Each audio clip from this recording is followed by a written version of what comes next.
છોકરું રોતું હોય તો સૂરમાં રોવે, બસુરું રોવે નહીં. એમ ખૂબ સૂરમાં ગાયા. તમને જાણીને આનંદ થાય છે. કીર્તિદાન ગઢવી એને સંગીતનો અભ્યાસ કર્યો છે, એટલે ધારે ન્યાય આપી શકે.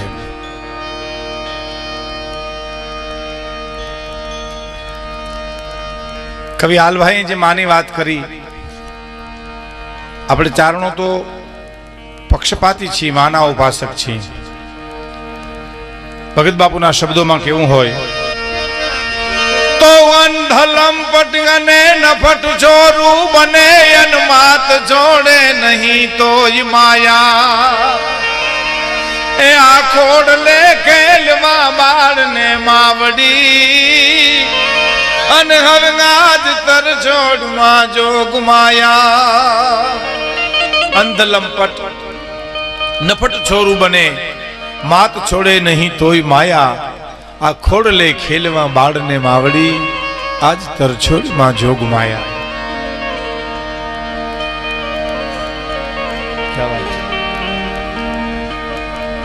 માં તમે જો દીકરાને દવા પાતી હોય ને તોય કડવી દવાનો ઘૂંટલો પોતે પેલા પીએ ને પછી દીકરાને પાય. બાપાને કેજો લ્યો પાવાનું કોક વાર, ઉભા મોરને નાખે ને પછી દવા પાય, અને એ પાડાને સાહ પાતો હોય એમ પાય. પણ માં છે. અમારા એક ગિરનારમાં સાધુ છે, અને મને એક બહુ સરસ વાત કરી. મને કે ભીખુદાનભાઈ, ભગવાનને એકવાર વિચાર આવ્યો હતો કે હું ઘેરે ઘેરે નહીં પહોંચી શકું, એટલે એણે માનું સર્જન કર્યું. અને તમને મને એમ કીધું કે મને પગે લાગવાની ઈચ્છા થાય પરમાત્મા કે તે તમારી જનતાને પગે લાગી લેજો, એટલે મને પગે લાગ્યા બરોબર જ છે. ચારણો અમસ્તી માના ઉપાસક નથી. એને ખબર છે કે માં છે એ પરમાત્માની પ્રતિકૃતિ છે. પ્રતિકૃતિ પરમાત્મા ઈ જ માં, અને માં ઈ જ પરમાત્મા. બસ એ શું. માતાઓ ઓછી વાતો કરો, બહેનો ઓછી વાતો કરો. બાપા વાંધો નહીં. બહેનો ઘણી વાતો કરે, બહેનોનો સ્વભાવ છે. વાતો કરવી ને એનો સ્વભાવ છે. અમારે ત્યાં તો વાતો કરીને એકબીજું પૂછે આપણે કેન્યું કર્યું ત્યું, એટલી તો રસપ્રદ થઈ જાય. એક બેન તો પોતાના પતિને લઈને ડોક્ટર પાસે ગયા હતા. ડોક્ટર સાહેબ, મારા પતિની તબિયત તપાસી દો. તો શું બીમાર છે? તો રાતે બકબક બહુ કરે છે, સુઈ જાય એવી દવા આપો, બકે નહીં એવી દવા આપો. ડોક્ટર કે ને કાંઈ દેવાની જરૂર નથી, અને દિવસે બોલવાની તક આપો. આ દિવસે તો વારો નથી આવવા દેતી ને, એટલે રાતે ઉભરા કાઢે નીંદરમાં બિચારો. એટલે એમ ઓછી વાતો કરજો. આ તો અમારા તરફની બહેનોની વાતો છે. અહીં તો શાંતિ જ છે, કોઈ સવાલ નથી. પણ માં છે, બીજા વગડાના વા છે. માં છે એ પરમાત્માની પ્રતિકૃતિ છે. શક્તિના 4 રૂપ આપણે ત્યાં ગણ્યા છે: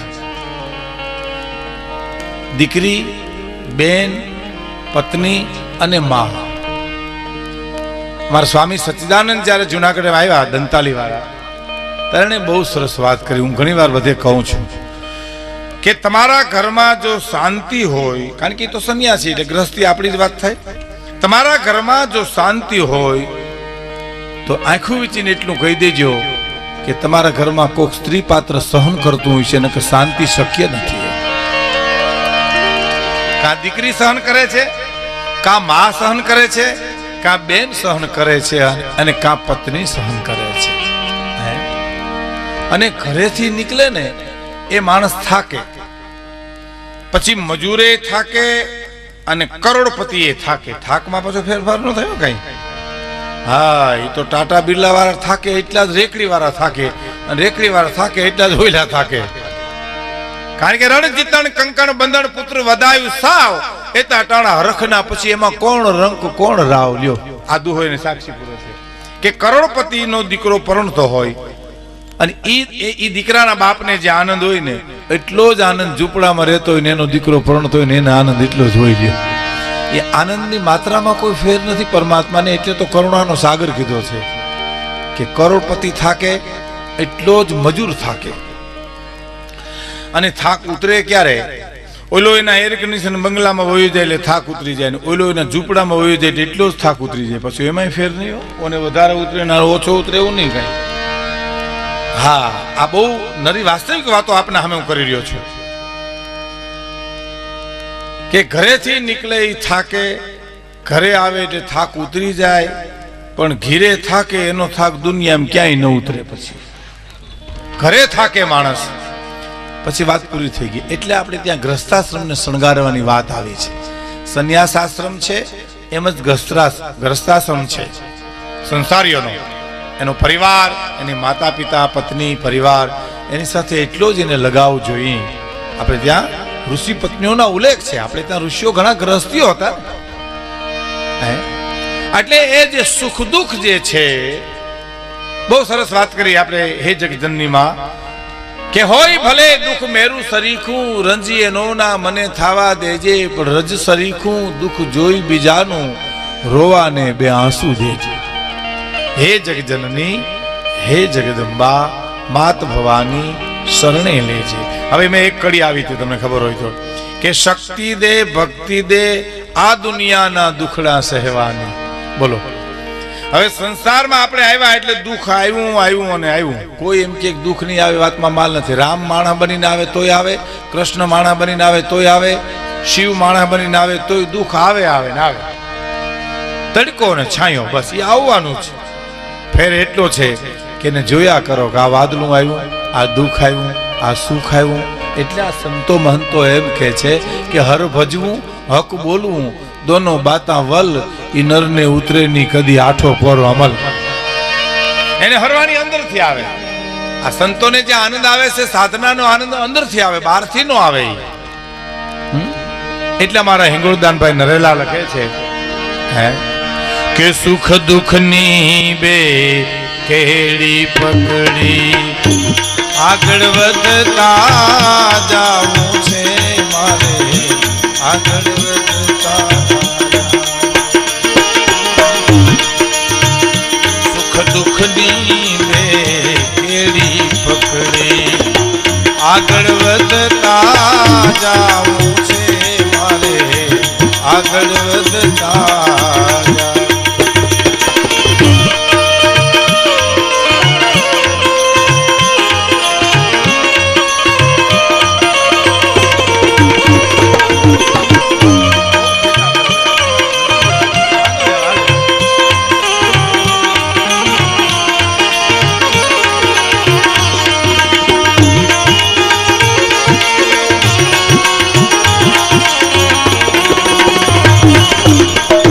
કોઈ વખંબર કોતર હશે, લઈ ધીરજ ઓથને ચાલીશ હું. કોઈ ધાર આવે, કોઈ ડુંગર આવે, કોઈ ચઢાણ આવે, કોઈ ઉતરાણ આવે. જીવન એવું છે ને.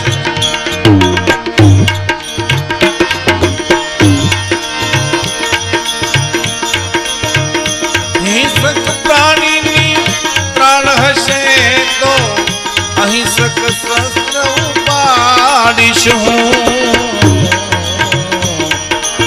વિઠલા છે વન વનના પશુઓ એવી, વાલની વેણુ વગાડીશ હું.